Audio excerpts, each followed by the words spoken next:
Um, my name's Grant, and I'm helping present um, the Keeping Your Child Safe on Social Media with Rise Up Glendale. Hi, my name's Chesney. I'm a prevention specialist for Rise of Glendale, and I'm also here to help present today about keeping your child safe on social media, a guide for parents. So today we're gonna go over why it matters, key tools for parents, and parental controls and tips. Yeah.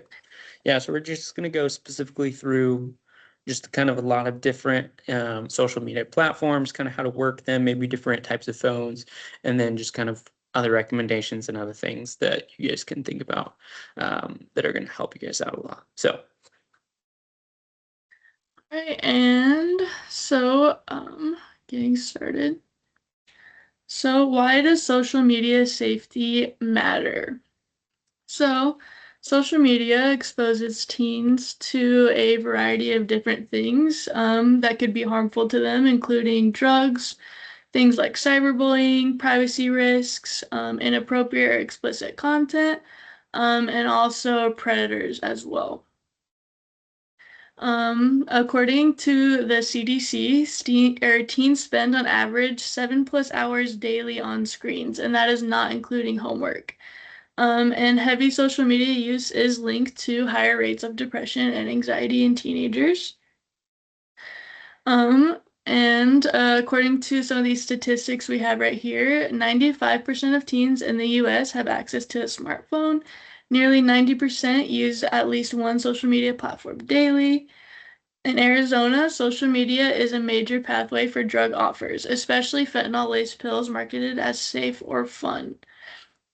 And teens also often receive unsolicited DMs or like text messages or direct messages from strangers promoting different harmful substances like drug use, vape products, and even unsafe trends. And today we're gonna go over and teach you guys how to set clear screen time limits and app restrictions for your teens. We're gonna talk about how you can regularly review friend lists and private messages, how you can enable content filters and safe search settings, and also teach your child about privacy settings and risks, including drugs. okay, sweet. Yeah, so we're gonna go into, yeah, it says key tools for parents. So there's both iPhones and Androids are like the two main types of phones. They do both have different ways you can monitor the content and filter different content, screen times and things like that. With iPhones, it's actually built into the iPhone. And it's pretty easy. You can literally just go into settings and search like screen time. So that's a big thing there. And then with the Android, you actually do have to get like a separate link called Family, or a separate app called Family Link, that you can do a lot of the same things. So set screen times and kind of just see what your teen is accessing. Um, it is important to know that like using these things like helps reduce a lot of the dangerous things that kids see by about 50%. And it's important, like with those things, to actively, regularly review these things, review kind of different messages, maybe things that you might be seeing, and also set clear like screen times. There's also safe search and content filters, and you can also, again, we'll talk about this at the end, but making sure to talk to your kids about a lot of these different things as well, and maybe what they're seeing. There's also other monitoring apps as well. Some of these are Net Nanny, Bark, and there's a ton of them out there that will do all sorts of different things. Ones that block different apps, block different websites. You can block websites even just through the Wi-Fi as well.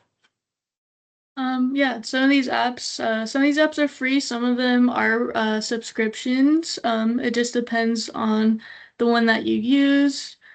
But there are options for both. And another statistic or extra fact is that parental control tools reduce kids' exposure to harmful content by up to 40 to 50% when used consistently. So if you use these different tools consistently, and set screen time limits and restrict apps, review friend lists and private messages, enable safe search and content filters, and teach your children about privacy, things like location sharing, and the online risks. Um, as well as having regular open conversations, all these contribute to um, keeping your child safe from social media. All right, so this is a poster, and these are different ways or things you can scan, QR codes you can scan with both your iPhone and your Android. So depending on the type of phone you have, you can get that out and scan these QR codes, and they will teach you how to set parental controls for whatever device that you have. And it is a video, and you're welcome to pause the video as much as you need as you're following the instructions to set parental controls.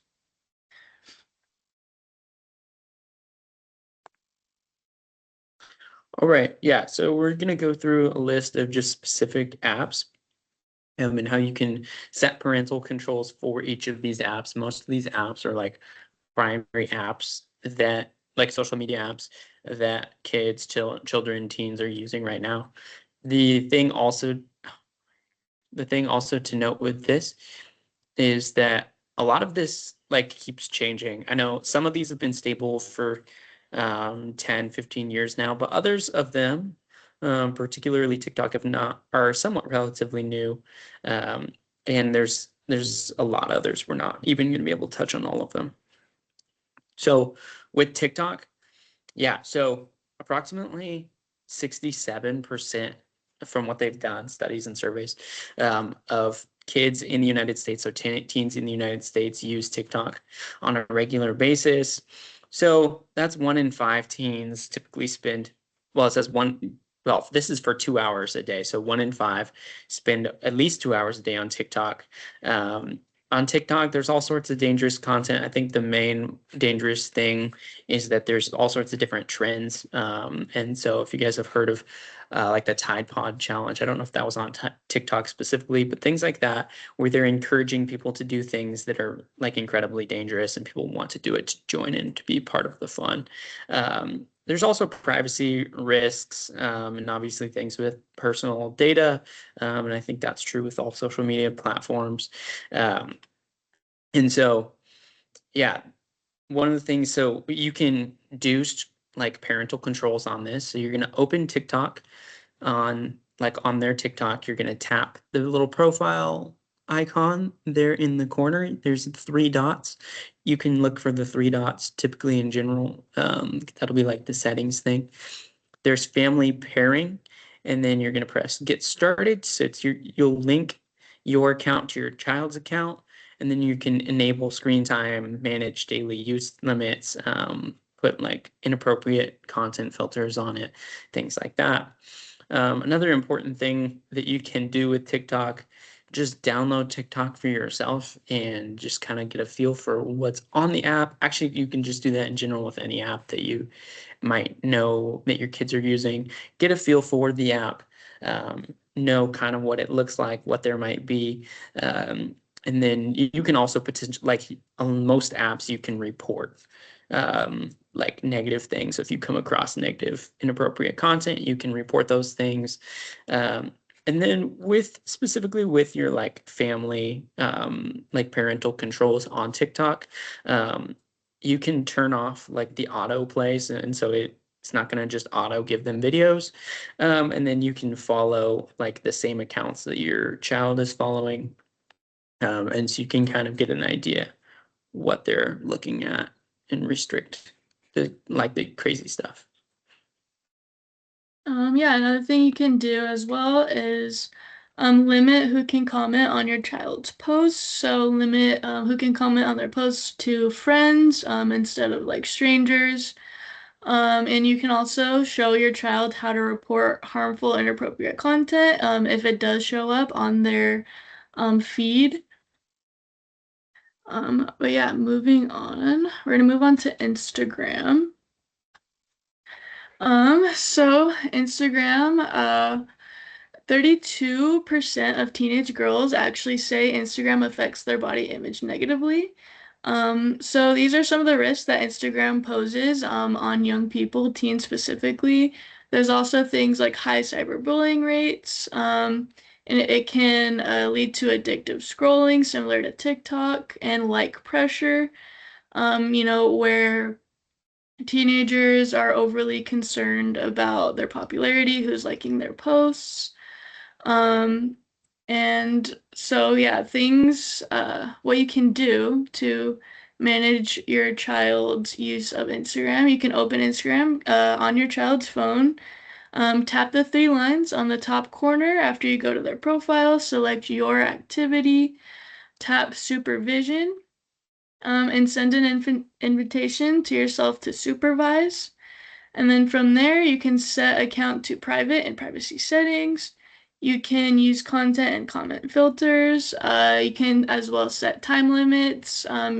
There's also something called a take a break feature that it also sets time limits that forces your teenager to take a break from scrolling. Um, and yeah, some additional tips and hacks are going to be you can also restrict unwanted followers using the restrict feature on the app. You can as well hide stories from specific people you may not want seeing your children's Instagram feed. You can approve or deny message requests from different people as well. You can also control tagging permissions. Um, and then you can also monitor time spent via Instagram Insights.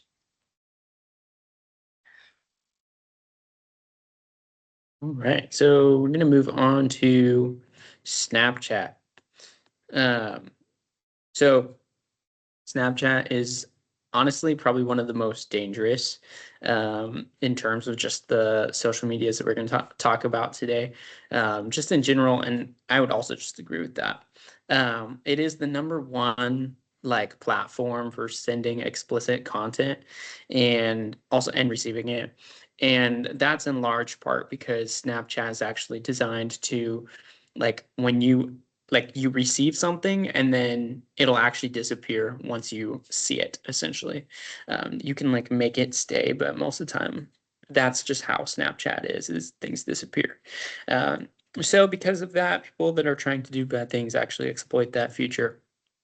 Um, but yeah, Snapchat, the primary way that Snapchat works is through different like things called stories. And so you'll post something on your story, once someone sees it, then it'll disappear. There's also a messaging feature. A lot of people use messaging on Snapchat. And again, like you'll send it and after they read it, it disappears unless they actually click it to make it stay. Um, so again, they can send something inappropriate and it'll disappear. There's no evidence that it was ever there. So that's why Snapchat is super, super dangerous. Yeah, obviously, like bullying is hard to track, inappropriate content is hard to track. Unless they take screenshots and or like video of it, like it's hard to track drug sales, things like that, as well as, and this feature was designed to like as a protective feature, but also it has a negative consequence is when you do take a screenshot of something potentially inappropriate, things like that, then it actually tells the other person that you took a screenshot. So, so they're informed if you do take a screenshot. Yeah, you can do parental controls on Snapchat.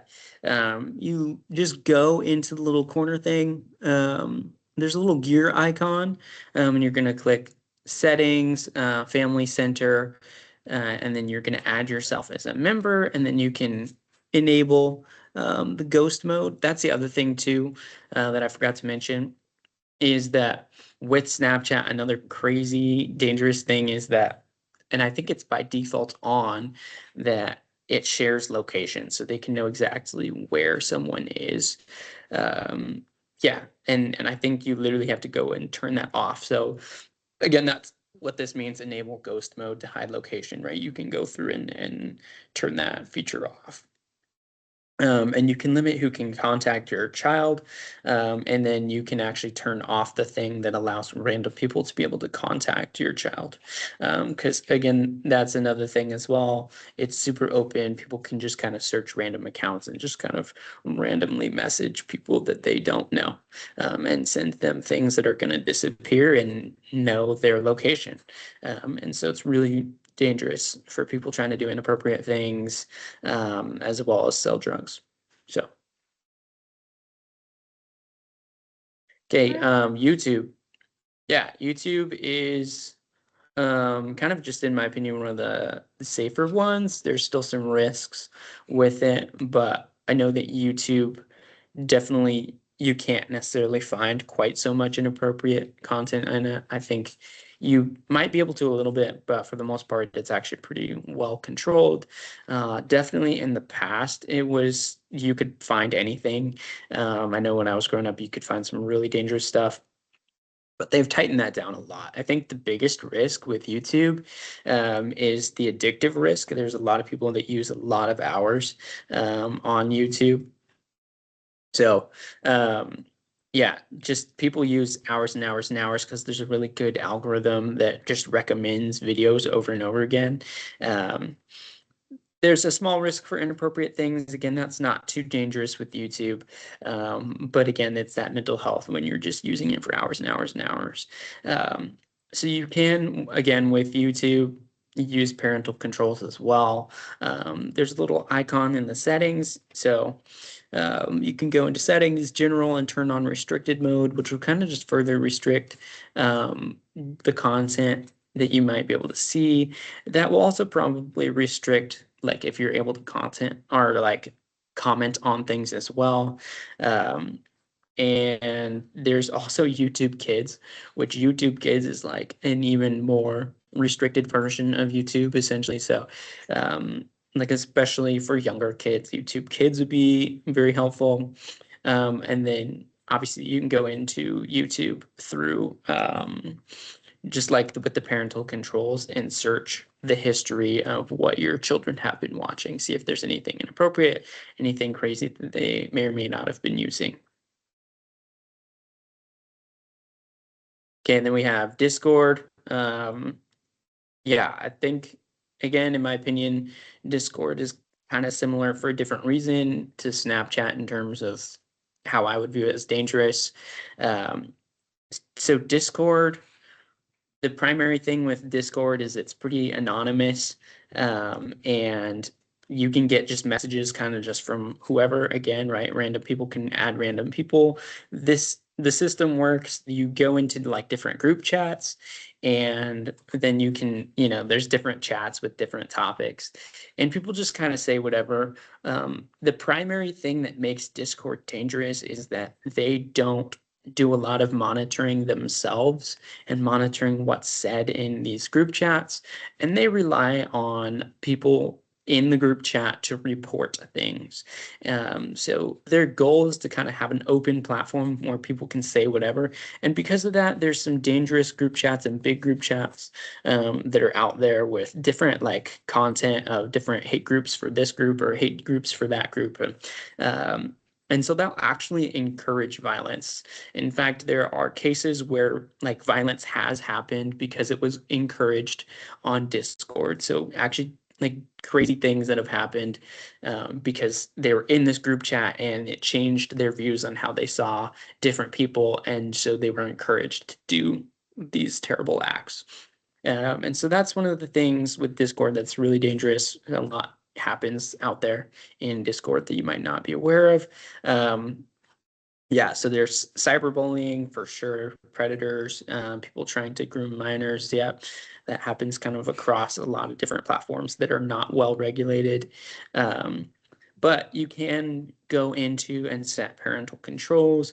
You can go into the little profile icon, go into settings, privacy and safety, and then you can limit messages to friends only. And then you can kind of just monitor those chats, those servers that your friend joins, or not your friend, your child joins. And so that you can then report different things. Maybe you can, like be like, hey, you shouldn't be in this group. And then you can put content filters as well. And so, yeah, it's primarily this one's a pretty dangerous one as well.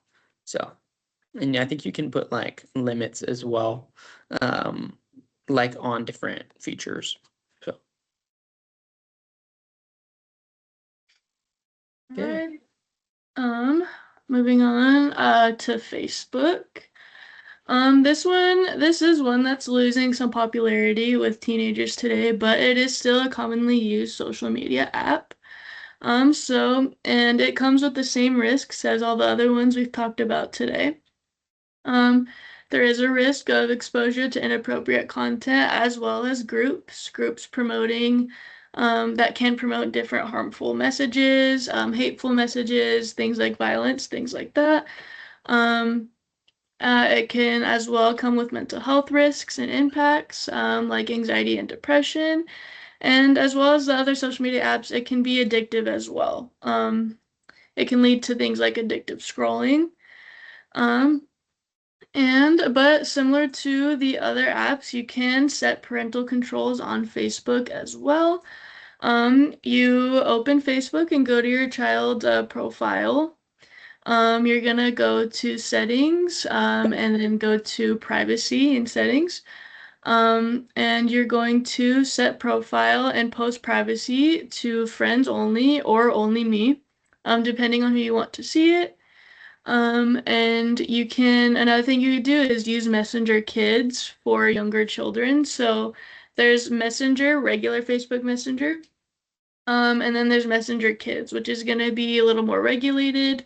It's going to filter out some potentially like harmful conversations, harmful words, phrases.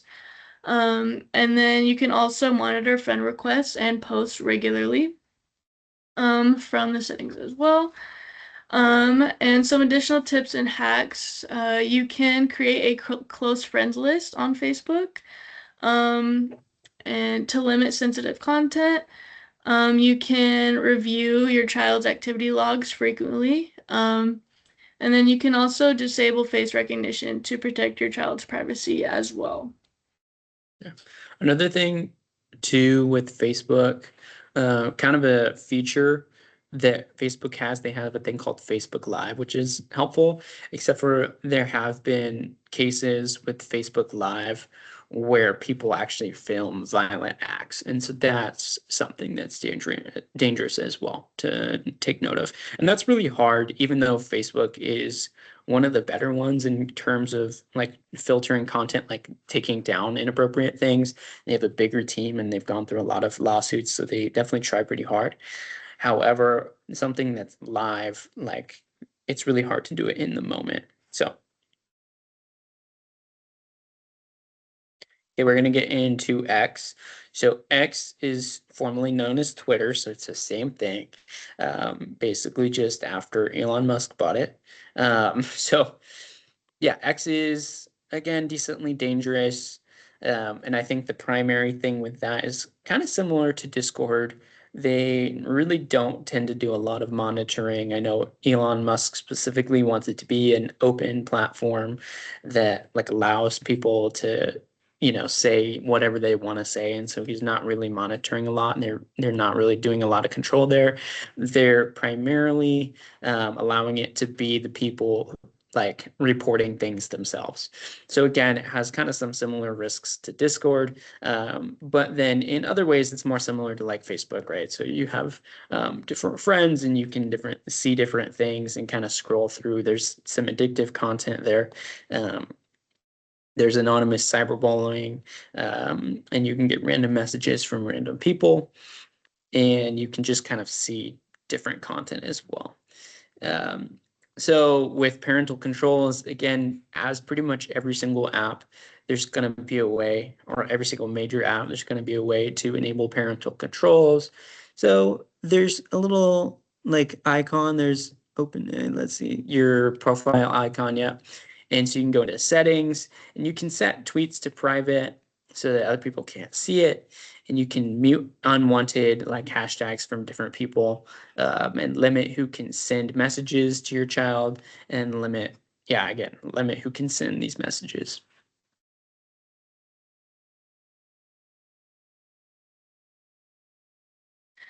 All right. So, it is important, when talking or to talk to your child about um, internet safety, social media safety. And so you can follow some steps, encourage open and honest conversations about social media, set shared rules and boundaries for app usage, and discuss what to do if your child does encounter some uncomfortable or risky situations online. Um, it is important to keep open communication when you're talking with your child about social media safety. It's important to ask them open-ended questions. Stay calm, especially during difficult topics.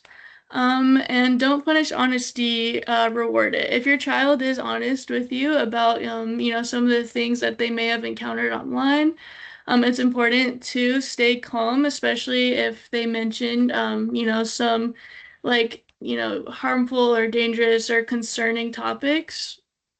Stay calm, don't punish their honesty. Thank them for being open and honest with you and talk with them about ways you can keep them safe in the future and reduce their exposure to harmful content. Um, and teens are much more likely to report dangerous online situations when parents respond calmly and supportively as well. So here on this slide, you can see some resources that you can use to facilitate this conversation with your child. TalkNowAZ.org is one, commonsensemedia.org. There is one that is helpful for ending different substance addictions. This is drugfree.org. Child Mind Institute, childmind.org is another one. And then, of course, the Suicide and Crisis Lifeline if your child is struggling with mental health. Um, they can call or text 988 as well to get them the support that they may need. And it is important too to prioritize content quality over quantity with your child. Make sure they're consuming quality content that is beneficial to them. Um, and also, it is recommended to encourage 5 to 10 minute breaks every 30 to 45 minutes on social media that your child spends on social media. And it is also encouraged to do family check-ins with your child. Ask them how what they're consuming on social media may be making them feel, and just encourage that open communication.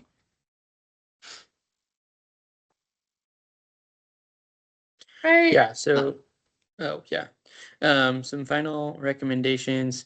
Obviously, like it's important to just know kind of what your child is using, different social media things, have some awareness of this.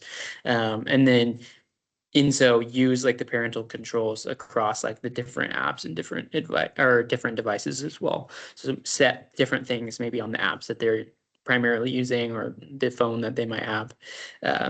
And then when it comes to passwords, keep those secure and private. Don't come up with really easy passwords or put them somewhere that your child's going to be able to find it really quickly. And then probably the most important thing is to just be involved with your child's life in general, whether that be the things that are happening online, but just in general, maybe different things that they're going to go through, right? You want them to be able to come to you when they're struggling, maybe come to you if they see different things, rather than just kind of hide and do their own thing on social media that you're not aware of. So being aware of what your child is doing and being involved in your child's life. Um, yeah, again, so create just an environment where your kids can talk to you and come to you.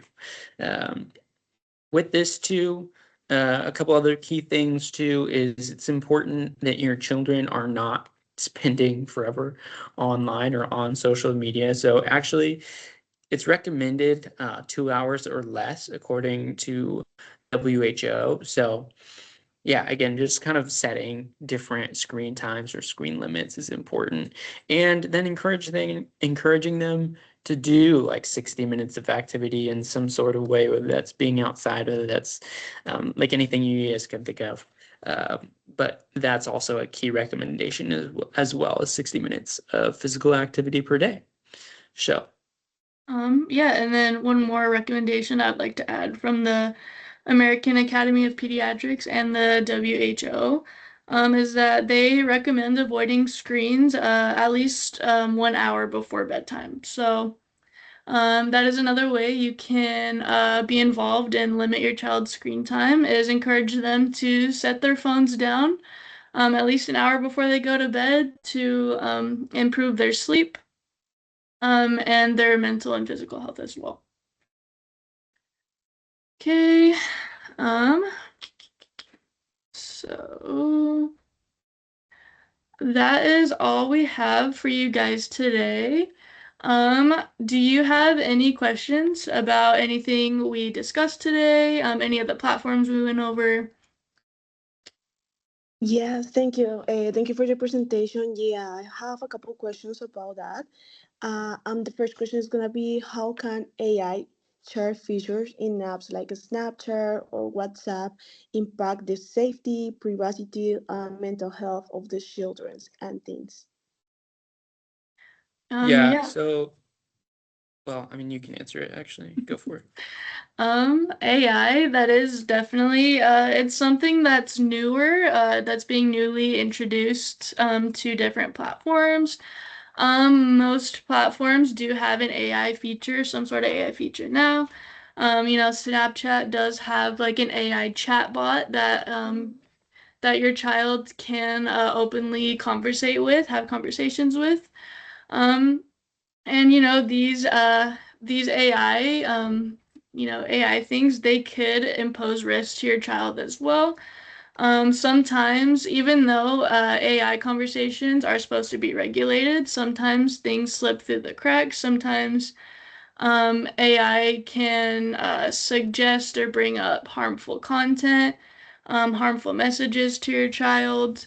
There was an instance recently that ended in a lawsuit where a child did commit suicide with the aid of an AI chatbot. The AI did inform them or did contribute to what happened, unfortunately. So it is also important to regulate your child's conversations with AI. Um, almost every app that we discussed today does, you can go into the settings and disable the AI feature as well. And you can do that on Snapchat, Instagram, Facebook. All these platforms do have an option to disable that AI feature to protect your children as well. Perfect. That means with these tools that you teach today, the kids is not gonna be fully protected for all online risk. Okay. Yeah. So something super, super important for you guys to know is that, like, yeah, there is no way, at least in the current system, to fully protect your children from all the risks. Like, that's pretty much impossible. Even if you did everything. We went over like a whole bunch of different like popular social media apps, but the reality is that is always changing. There's a whole bunch of new apps that are being made every single day, different social media apps. There's other apps that kids are using that are not on this list. These are just kind of the most prevalent ones. With that, there's some that are just as dangerous, if not more dangerous. There's some that, all sorts of different risks. Some even really don't even have parental controls that you can put into it. Um, and so, and just in general, you just can't like stop every single risk. There's a lot of bad actors out there. There's a lot of people that are exploiting a lot of different things and a lot of different weaknesses. And you can, I mean, again, instead, if you use the parental controls like well, you can like prevent up to like 50% of what your child is going to see potentially, right? But again, there's other different risks as well. Not only is it the things that your child might see, but people could reach out. There's locations, there's different groups as well. So again, you're not going to be able to prevent everything, but you can prevent some of the most dangerous stuff, particularly the more involved that you are. And with that, not only can you just prevent some of it, but if your child does see some of it, if you have this environment where your child feels safe with you, then even if they do see it, they can come to you, they can talk to you about it. And so then instead of just randomly doing something you don't know, and all those dangers really are a lot more dangerous when they're scared to talk to you about it. Thank you. Perfect. And with that, that you say, like, what is gonna be advice? I know you are like a brilliant specialist, and my question is gonna be like, how can parents balancing using the parental controls with allowing their children with some independence online? Uh, Oh, yeah. If you want to talk about it, yeah. so Some thoughts sorry, on that as well. your question was how can you balance being involved in your children's social media use while also giving them their independence? Yeah, like Yeah, which is a hard I feel balance. like a parents we try to control that stuff, but I don't know if you have any advice like how we can give that balance between independence online and have that control that sometimes is really hard to have with teenagers. Hmm. Yeah, I mean, I guess I have some thoughts with that.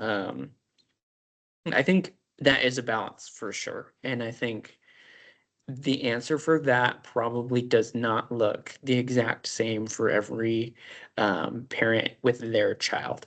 I think you're going to have to kind of go through and figure that out yourself to some extent.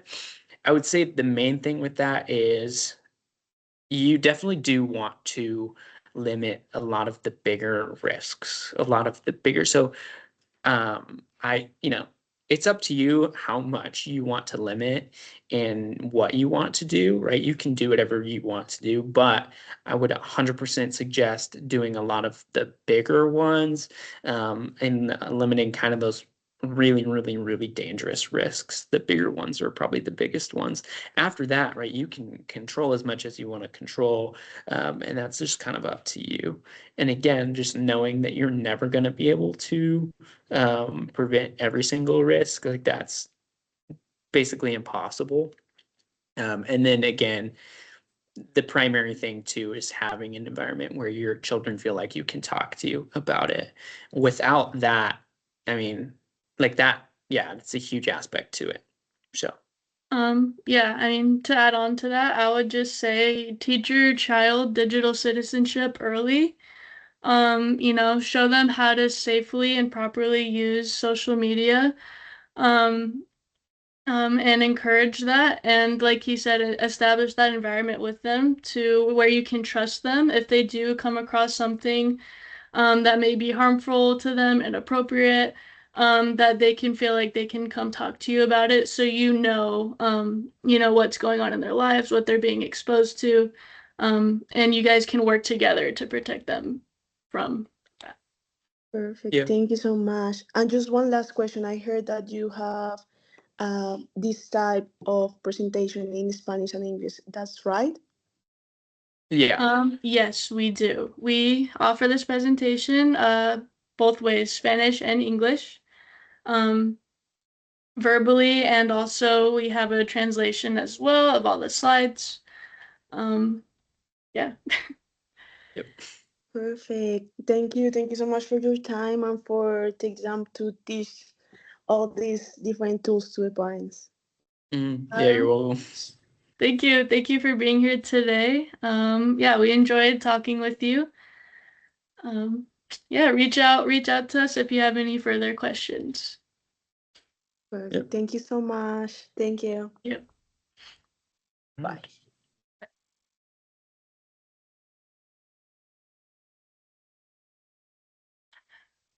Okay, how do I stop recording? Do I just leave? I guess. How do I stop recording? We can edit the video, Yeah. like cut it. Oh, it's right there. Yeah. Oh my gosh. Where'd that even come from? Perfect.